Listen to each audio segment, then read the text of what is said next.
शिव महापुराण की कथा भी ये कहती है कि हम कहीं जाते हैं तो 4 जोड़ कपड़े जो अपने तन पर ठीक लगें उनको लेकर जाते हैं। उसी तरह शिव महापुराण की कथा कहती है कि अपनी पूरी जिंदगी में, अपने पूरे जीवन में कोई 4 लोगों का संग ऐसा कर लो जो आपका मार्गदर्शन करते रहें और आपकी जिंदगी को ठीक चलाते रहें।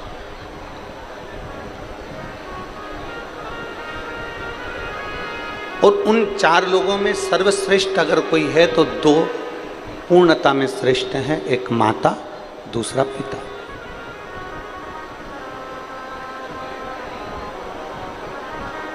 अगर माता पिता का मार्गदर्शन हमारी जिंदगी में है, माता पिता का मार्गदर्शन हमारे जीवन में है, तो ये निश्चित मानकर चलिए कि आप जिंदगी में कहीं उलझ नहीं सकते।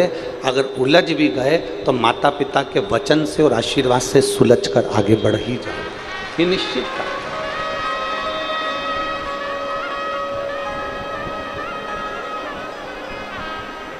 एक मनुष्य का, इस मानव शरीर का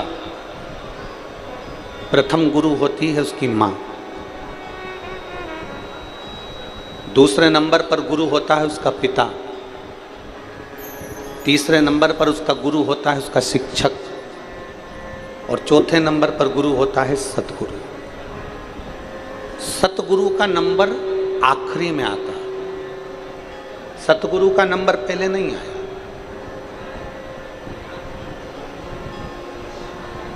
जिस गुरु से आप गुरु मंत्र लेते हो उस गुरु का नंबर चौथे नंबर पर है, आखिरी, उसका पहला नंबर नहीं। सबसे पहला नंबर अगर किसी गुरु का आता है तो वो हमारी माँ का आता है, माता का आता है। पहला गुरु कौन है? जम के बोलो, माँ। दूसरा गुरु कौन है? आवाज नहीं आ रही, जम के बोलो, पिता। तीसरा गुरु कौन है? शिक्षक, जिसने तुम्हें पढ़ाया, जिसने तुम्हें विद्याध्ययन कराया, तुम्हारी बुद्धि का विकास करा। तीसरे नंबर का गुरु है शिक्षक और चौथे नंबर पर जो गुरु आता है वो होता है सतगुरु, आखिरी है। पर अभी जो वर्तमान की स्थिति देखी जा रही है, अभी जो वर्तमान का समय देखा जा रहा है, इस समय में लोग जो चौथे नंबर का गुरु है उसको पहले नंबर पर ले आए और जो पहले नंबर का गुरु है उसे चौथे नंबर पर पहुंचा दिया।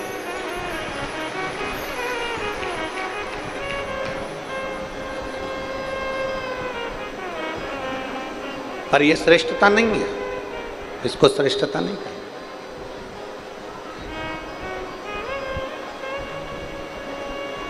चौथे नंबर का गुरु है सतगुरु और पहले नंबर का गुरु है हमारे घर में रहने वाली बुजुर्ग माँ। पहले नंबर का गुरु है हमारे घर की माता। आज दुनिया के लोगों ने चौथे नंबर के गुरु को पहले नंबर पर लिया है और पहले नंबर के गुरु को चौथे नंबर पर बिठा दिया। आज के ज़माने में कोई गुरु आया तो उसको तो लड्डू खाने को मिल जाएगा, पेड़ा खाने को मिल जाएगा। कोई गुरु आया तो उसका तो बहुत सम्मान हो जाएगा, पर घर में जो पहले नंबर का गुरु है माँ और दूसरे नंबर का जो गुरु है पिता, उसका आदर नहीं हो पाता। पर शिव महापुराण की कथा में सबसे पहला आदर अगर किसी का बताया है तो वो अपने माता और पिता का बताया। श्री गणेश जी महाराज ने और श्री षडानंद कार्तिकेय जी ने अपने माता पिता के कहने पर पृथ्वी की परिक्रमा करना प्रारंभ किया। पृथ्वी की परिक्रमा कर रहे। भगवान श्री गणेश जी महाराज और षडानंद कार्तिकेय जब पृथ्वी की परिक्रमा करने के लिए जाते हैं तो षडानंद कार्तिकेय तो मोर पर बैठकर पूरी पृथ्वी का भ्रमण करते हैं, परिक्रमा करते हैं। षडानंद कार्तिकेय तो पृथ्वी की परिक्रमा करने के लिए मोर पर बैठकर जाते हैं और श्री गणेश जी महाराज मूसक पर बैठकर, चूहे पर बैठकर अपने माता पिता की परिक्रमा कर लेते हैं, अपने माता पिता की परिक्रमा कर लेते हैं।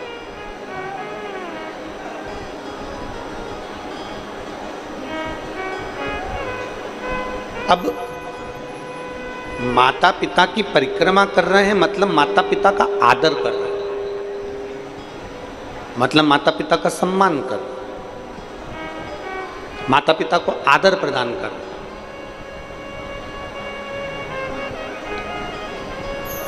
कार्तिकेय जी मोर पर बैठ कर गए, पूरे पृथ्वी की परिक्रमा कर आए और गणेश जी महाराज ने अपनी बुद्धि का परिचय दिया और अपने माता पिता की परिक्रमा कर। परिक्रमा जैसे ही पूरी हुई,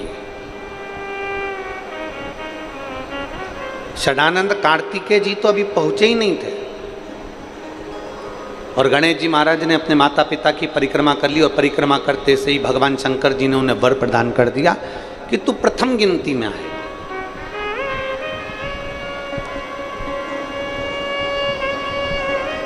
सारे देवताओं में तू प्रथम पूजा जाएगा,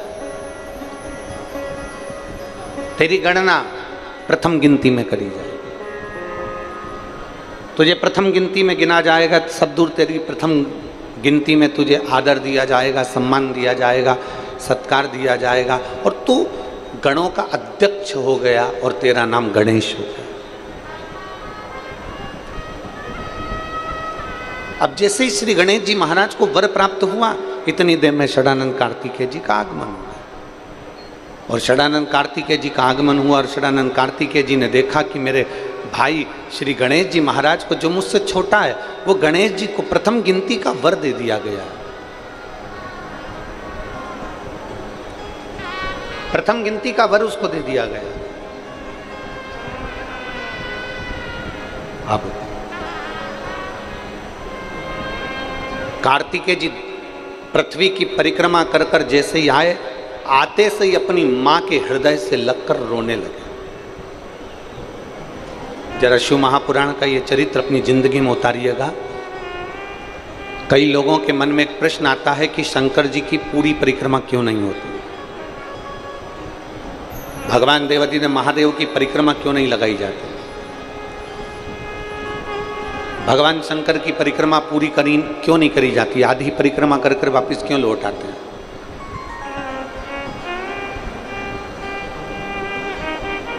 कारण क्या है, तो इसको समझना जरूरी है।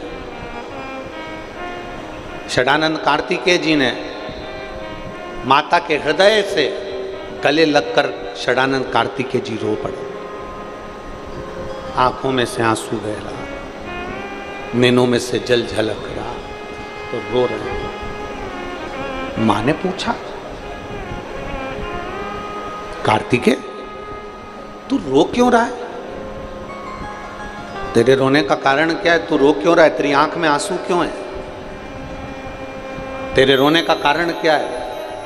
षडानंद कार्तिकेय जी ने कहा, मां, माता पिता ने मुझसे कहा था कि पृथ्वी की परिक्रमा कर आओ, तो मैं पृथ्वी की परिक्रमा करने के लिए गया। माता पिता ने मुझसे कहा कि तुम पृथ्वी की परिक्रमा करने जाओ, तो मैं पृथ्वी की परिक्रमा करने गया। गणेश जी ने बुद्धि का परिचय दिया और आप दोनों को प्रसन्न कर आप दोनों की परिक्रमा कर आपसे वर प्राप्त कर लिया। मां, सत्य बताना, माता पिता ने ये नहीं कहा कि हमारी परिक्रमा करो, माता पिता ने तो पृथ्वी की परिक्रमा का कहा था, तो मैं पृथ्वी की परिक्रमा करने गया।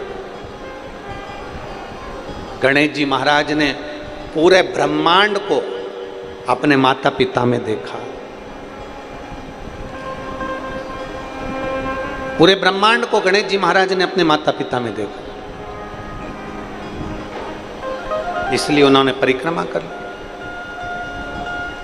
कार्तिकेय को रोता हुआ देखकर मां पार्वती जी के भी आंखों में जल झलक गए। षडानंद कार्तिकेय जी को रोता हुआ देखकर माता पार्वती जी की भी आंख में से आंसू बहने लगे और मां जगत जननी जगदम्बा उठकर खड़ी हो गई। माता पार्वती जी उठकर खड़ी हो गई और पार्वती जी जैसे उठ के खड़ी हुई और खड़े होते से उन्होंने देवाधिदेव महादेव से कहा कि आपका ये निर्णय श्रेष्ठ नहीं लगा। पीछे की आवाज खोलिए, उधर साइड के पीछे की।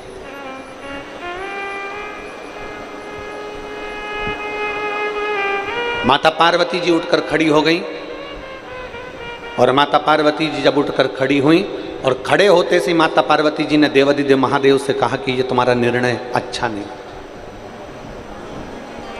आज पहली बार माँ अम्बा, माँ जगदम्बा, माँ दुर्गा भवानी, माँ पार्वती जी ने पहली बार भगवान शंकर से कहा कि तुम्हारा निर्णय अच्छा नहीं। अभी तक माता ने कभी भगवान देवाधिदेव महादेव से नहीं कहा कि तुम्हारा निर्णय अच्छा नहीं है, पर आज पहली बार माता पार्वती जी कह रही हैं शिव जी से, बाबा आपका ये निर्णय ठीक नहीं, आपका ये निर्णय श्रेष्ठ नहीं। भगवान देवाधिदेव महादेव ने पूछा, क्यों पार्वती, क्या हो गया, हुआ क्या? पार्वती जी कहती हैं आपका निर्णय इसलिए ठीक नहीं है क्योंकि एक बेटे को तो आपने प्रथम गिनती में आने का वर दे दिया और दूसरे बेटे को कुछ नहीं मिला, इसलिए मुझे ये निर्णय ठीक नहीं है। एक मां की वात्सल्यता क्या होता है, एक माता का स्नेह क्या होता है। कई बहुएं कह देती हैं कि हमारी सासू माँ अपने अपने पतियों से कह देती हैं तुम्हारी माता जी तुम्हारा ध्यान नहीं देती, जेठ जी का ध्यान देती हैं। जेठानी कहती है देख लो तुम्हारी मम्मी को, देख लो तुम्हारी महतारी को।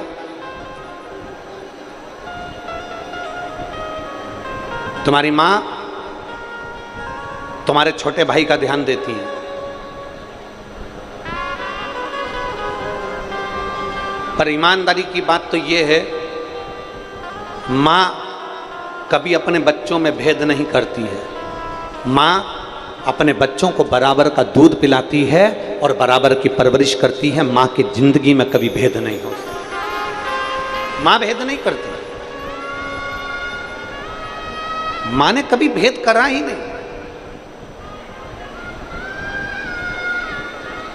ये कथा शिव महापुराण की जो कथा कह रही है, पार्वती जी की आंखों में जल भर गया, माता पार्वती जी रो रही हैं, माता पार्वती के नैनों में अश्रु भरा गए, माता पार्वती जी की आंखों में से जल झलक रहा है और देवाधिदेव महादेव से कहती हैं पार्वती जी आज आपका ये निर्णय मुझे स्वीकार नहीं है, आज आपका निर्णय अच्छा नहीं, आपने जो निर्णय लिया ये मुझे ठीक नहीं लगा।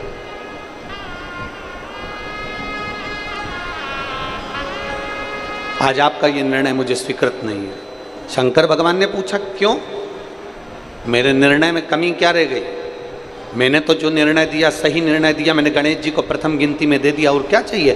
पार्वती जी कहती हैं गणेश जी ने बुद्धि का परिचय दिया, पर तुम्हारे पुत्र षडानंद कार्तिकेय ने तो परिक्रमा लगाई है ना, षडानंद कार्तिकेय ने तो पूर्ण परिक्रमा करी है, तो उसको भी तो कोई वर मिलना था, उसको भी तो वर देना था।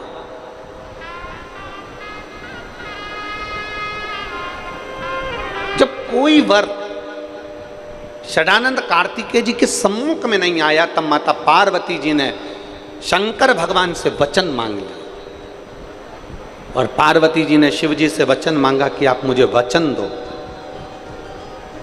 कि आज के बाद आपकी कभी पूरी परिक्रमा नहीं होगी,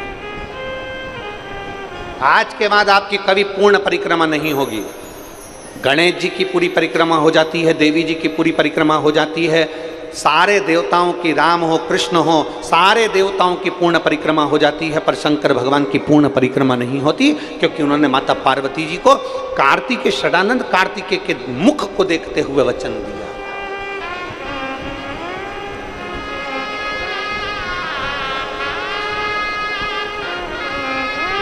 प्रभु गणेश जी को तो आपने प्रथम गिनती में दे दिया, अब षडानंद कार्तिकेय को प्रथम गिनती में कैसे दोगे? ऐसा क्या करा शंकर भगवान ने कि षडानंद कार्तिकेय को भी प्रथम गिनती में दे दिया? तो कहा जो घर के अंदर पूजन में स्मरण में, अनुष्ठान में, पाठ में, शुभ कार्य में, सारे अच्छे कार्य में अगर प्रथम गिनती में गणेश जी को गिना जाएगा तो उसी प्रथम गिनती में जो कलश रखाएगा, उस कलश के ऊपर जो श्रीफल रखाएगा, वो श्रीफल भी षडानंद कार्तिकेय के भाव से ही प्रथम गिनती का मान्य हो।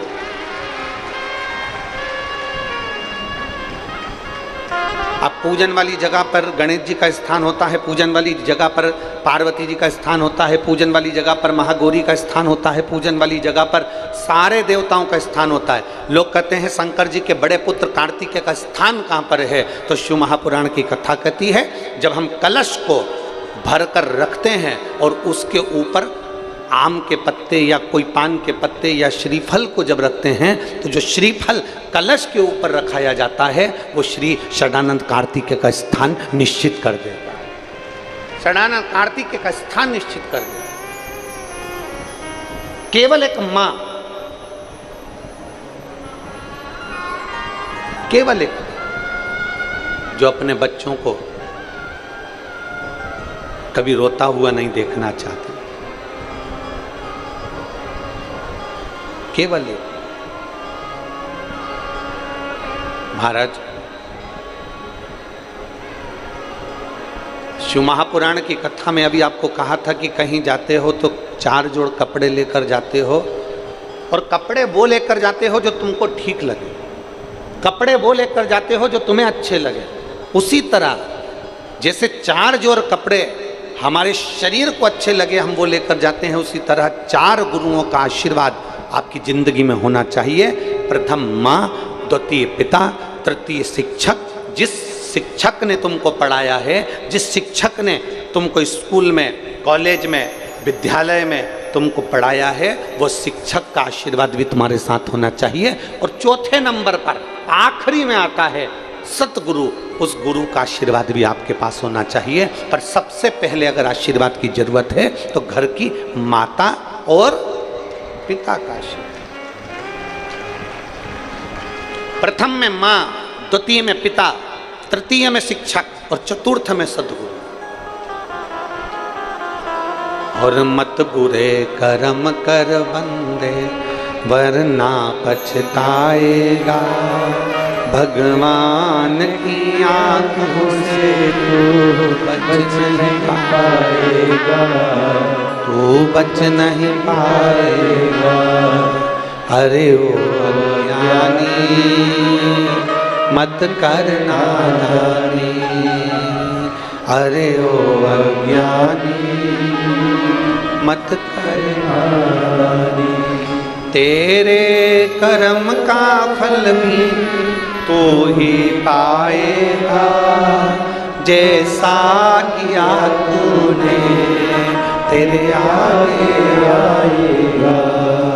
मत बुरे कर्म कर वरना पछताएगा, भगवान की आंखों से तू बच नहीं पाएगा, तू बच नहीं पाएगा।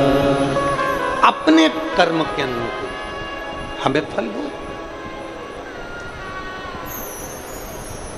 अपने कर्म के अनुकूल।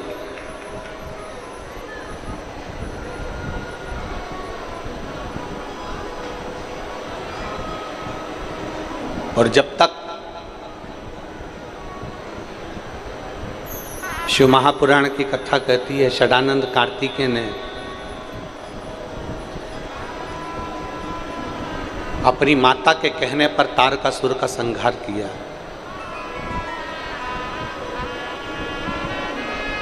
अपनी माता के कहने पर तारकासुर का संहार किया।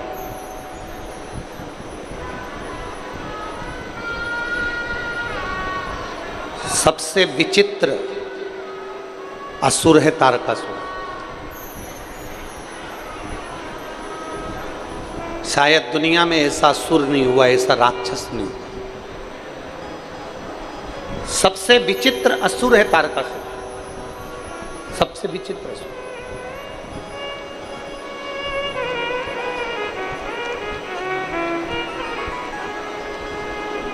शायद दुनिया में ऐसा असुर नहीं हुआ, ऐसा राक्षस नहीं हुआ। रावण को मारा गया तो एक रत्ती का नहीं सोचा गया कि इसको कहाँ बाण लगना है, इसके शरीर में कहाँ बाण चुभना है, इसके शरीर को कहाँ कष्ट होना है, वो नहीं देखा गया। कंस को मारा गया तो ये विचार नहीं करा गया कि इसको कैसे मारना, पर केवल एक तारकासुर ऐसा था जिसको मारने के लिए भगवान शंकर ने भी विचार करा और माता पार्वती जी ने भी विचार करा कि तारकासुर के हृदय में बाण नहीं चुभना चाहिए, क्योंकि ये तारकासुर के हृदय में शंकर भगवान का निवास है, शिव का निवास। बोल बम का नारा है, सारी समस्या का हल।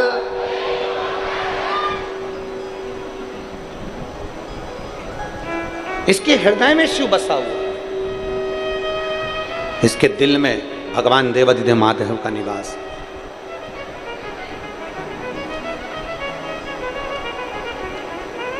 और क्यों ना हो,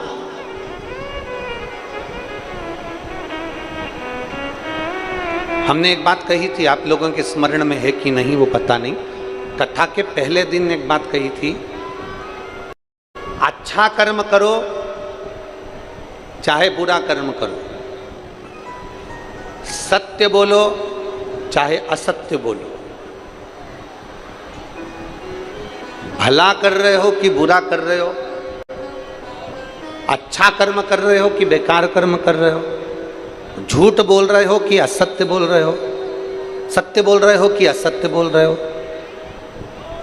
दुकान पर से भी व्यक्ति दुकान बंद कर कर घर पर आता है, बोलो जम के आता है कि नहीं आता है?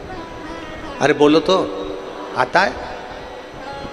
सर्विस करने जाता है तो सर्विस कर कर वापिस अपने जम के बोलो जरा घर पर आता है। घूमने जाता है तो घूम कर व्यक्ति वापिस अपने घर पर आता है। व्यक्ति कहीं पर भी जाए, तीर्थ करने जाएगा तो भी अपने घर पर आएगा, घूमने जाएगा तो भी अपने घर पर आएगा, दुकान जाएगा तो भी अपने घर पर आएगा, कहीं सर्विस पर गया तो भी अपने घर पर आएगा। वो दुकान पर क्या कर रहा है, ऑफिस में क्या कर रहा है, घूमने गया तो क्या कर रहा है, पर आखिरी में आता अपने घर पर है। उसी तरह शिव महापुराण की कथा कहती है, अच्छा कर्म करो चाहे बेकार कर्म करो, सत्य बोलो चाहे असत्य बोलो, चाहे कैसी भी जिंदगी जियो, पर शिव महापुराण की कथा कहती है कि रोज मेरे भोलेनाथ के मंदिर जरूर जाया करो, क्योंकि व्यक्ति का वहां पाप आधा समाप्त हो जाता है।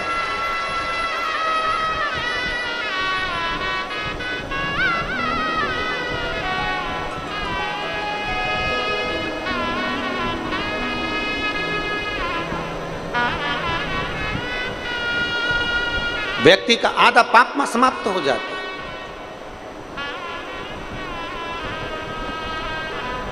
कपड़ा रखने की पेटी होती है, आप लोगों क्या है कि नहीं, जरा हाथ उठाओ जरा। कपड़ा रखने की पेटी, सूटकेस, अटैची, पेटी, अरे बोलो तो जम के, सबके यहाँ है। कपड़ा रखने की पेटी होती है,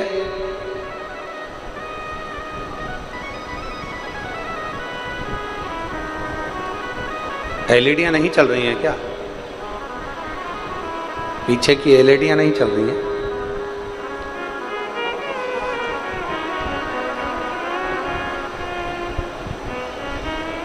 कपड़ा रखने की पेटी होती है,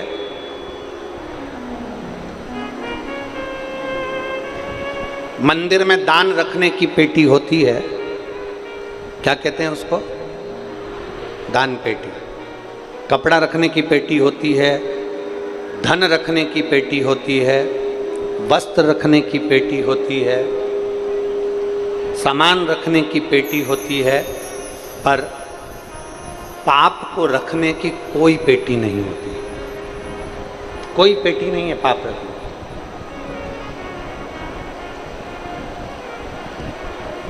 पाप को रखने की कोई पेटी नहीं है। बस इतना जरूर है कि मनुष्य से प्रतिदिन पाप होता है। ऐसा कोई संसार में नहीं जन्मा जिससे पाप ना हुआ, पाप ना हुआ।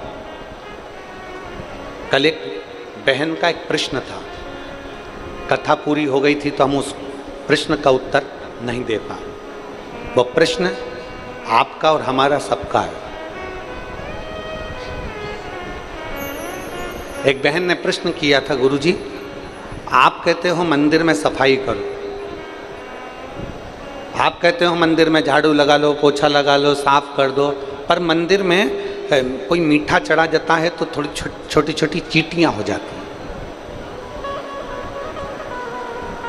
चींटे हो जाते हैं मंदिर के अंदर, छोटे छोटे चीटा चीटी हो जाते हैं, और हम जब साफ करते हैं ना तो वो चीटा चीटी मर जाते हैं। ये केवल उस महिला का प्रश्न नहीं है, ये आप और हमारा सबका प्रश्न है।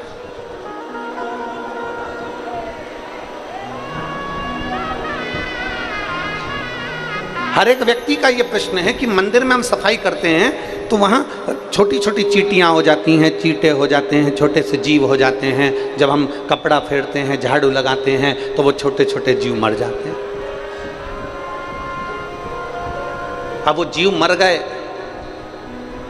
छोटे छोटे जीव समाप्त हो गए, तो उसका पाप तो हमारे माथे चढ़ेगा ना गुरुजी, हमारे माथे पर वो पाप तो चढ़ेगा। शिव महापुराण की कथा कहती है,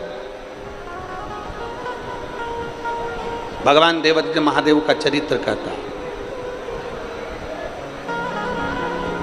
आप मंदिर की सफाई कर रहे हैं, आप मंदिर की देखभाल कर रहे हैं, आप परमात्मा के चरणार विंद की देखभाल कर रहे हैं। उस समय पर आप परमात्मा के मंदिर को स्वच्छ कर रहे हैं, आप भगवान के मंदिर को स्वच्छ कर रहे हैं, और स्वच्छ करते समय इस शरीर के द्वारा भगवान के उस मंदिर में जो जीव निकल और ज़्यादा मात्रा में हो तो शिव महापुराण की कथा कहती है थोड़ा सा पानी डाल दो, डालते से वो जीव एक और चले जाएंगे। प्रयास ये करा करो कि अपने द्वारा, इस शरीर के द्वारा कोई जीव की हत्या ना हो, कोई जीव समाप्त ना, कोई जीव की हत्या ना।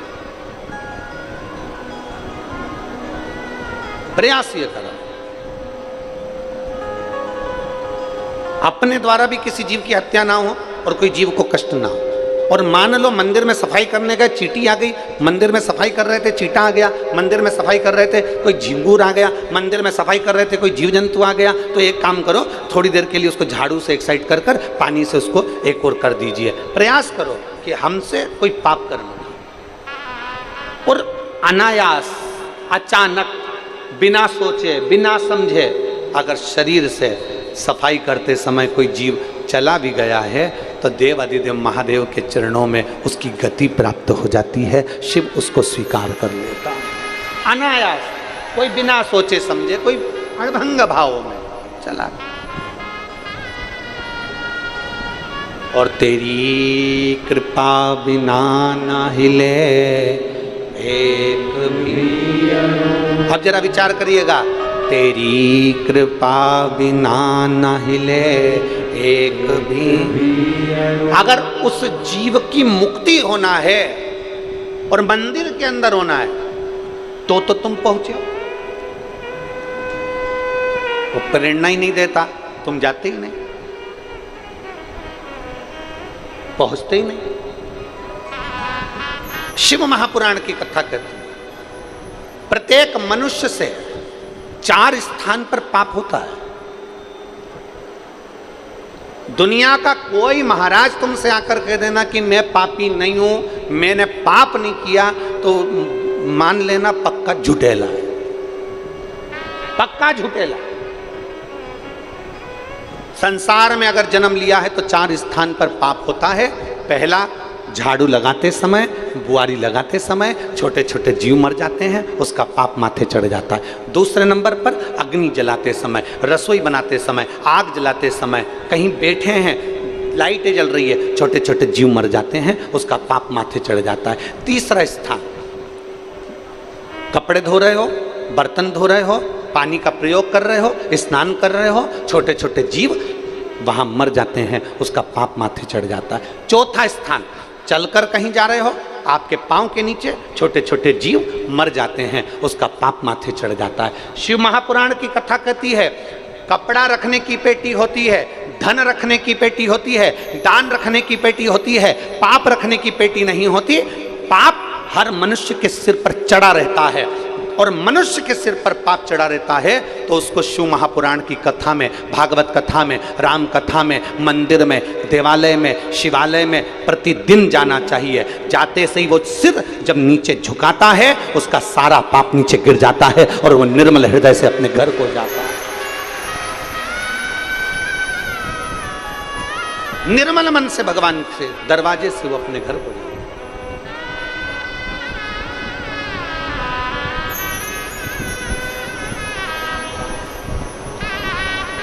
अभी माननीय बघेल जी कह रहे थे कि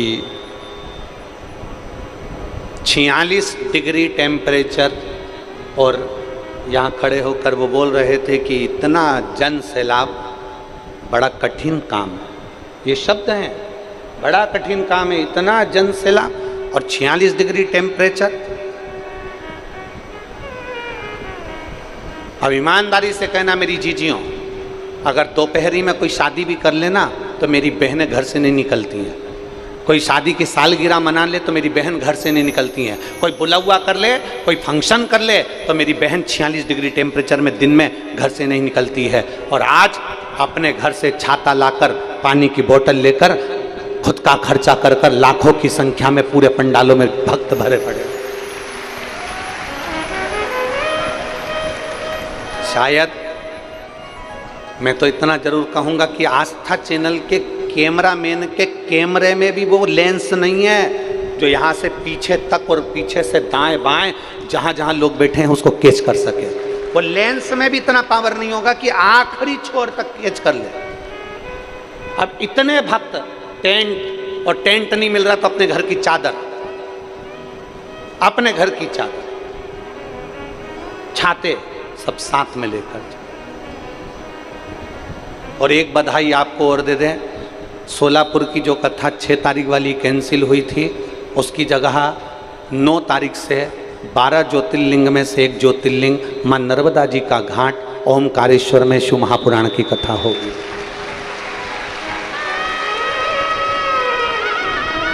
नौ जून से 15 जून तक ओमकारेश्वर 12 ज्योतिर्लिंग में से एक ज्योतिर्लिंग भगवान ओमकारनाथ नर्मदा जी का घाट, वहाँ शिव महापुराण की कथा 1 बजे से 4 बजे तक प्रतिदिन आपको श्रवण करने को मिले। जो ओमकारेश्वर के पास के हैं, जो 12 ज्योतिर्लिंग में